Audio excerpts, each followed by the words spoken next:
I'd like to begin by thanking Dr. Ke for inviting me to talk to you today. My name is Gordon Doig, and I'm going to talk to you about the multi-center RCT from initial good idea to team building. Now, before I get into this talk, if you take a picture of this QR code, you can use it later to go to our educational outreach site where you can view a saved copy of this presentation. I'll show this QR code again at the end of the talk. So my perspective for this talk is framed by the two top textbooks on the subject by Curtis Meinhardt and Stuart Pocock.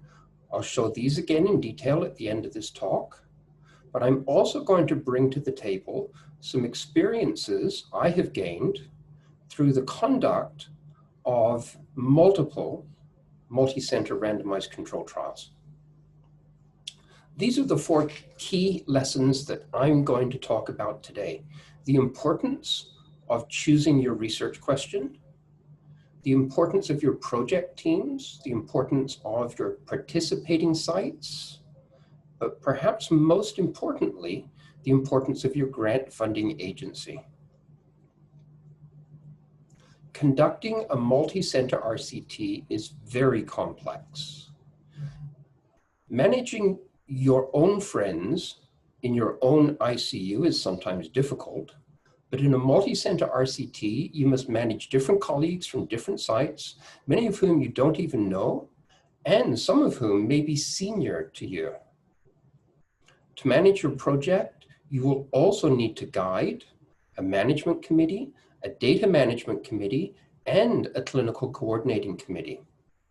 Each committee is composed of different people with different skill sets.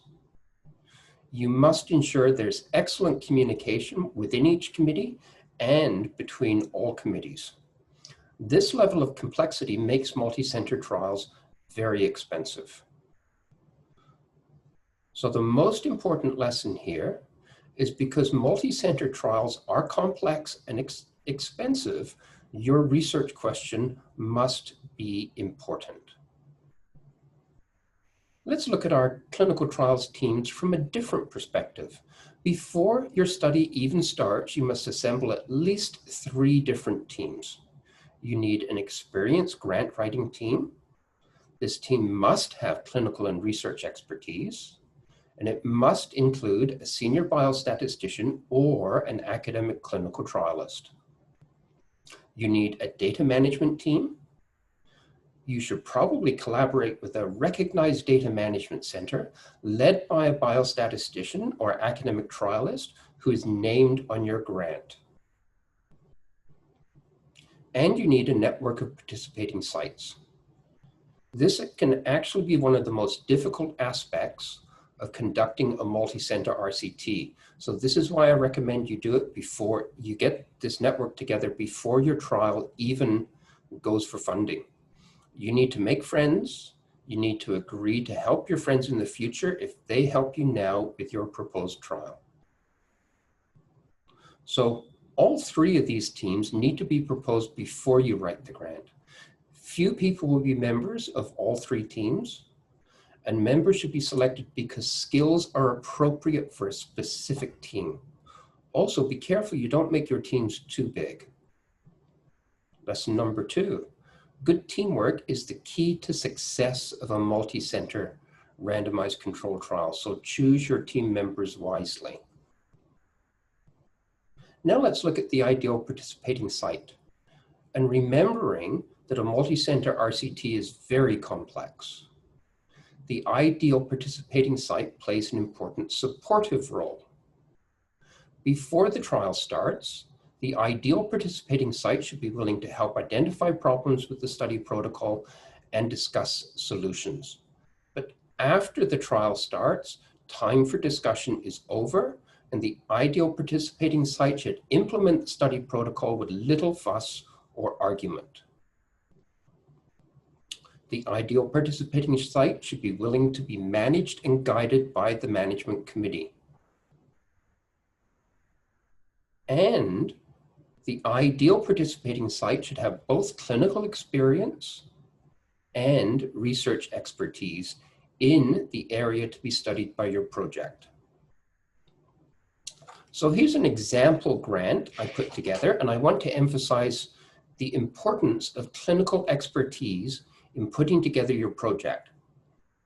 This was a grant to the Australian National Health and Medical Research Council, requesting close to $2 million for a clinical trial focused on early parenteral nutrition. So of course you would expect me to show that I have expertise in the area by providing a set of references to previous publications in major journals showing that I understand nutrition in critical illness. What's actually more powerful is if I use individuals from each of my future participating sites to establish both their expertise in nutrition and their commitment to working together as a team, by demonstrating that not only is my team composed of experts in nutrition, but it's also a collaborative team that has successfully worked together before.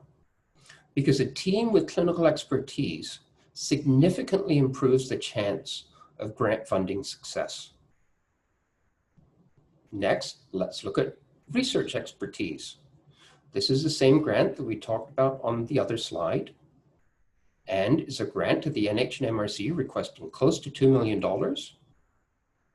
And if I have any hope of receiving this amount of money, you would expect me to show that I've received funding for similar types of projects and I've led them to successful completion. But what's much more powerful than this is if I can show that the key members of my team have also had experience with previous grants in this field and that we've worked together towards a successful completion of other major projects. Because a team with research experience together significantly improves your chances of grant funding success.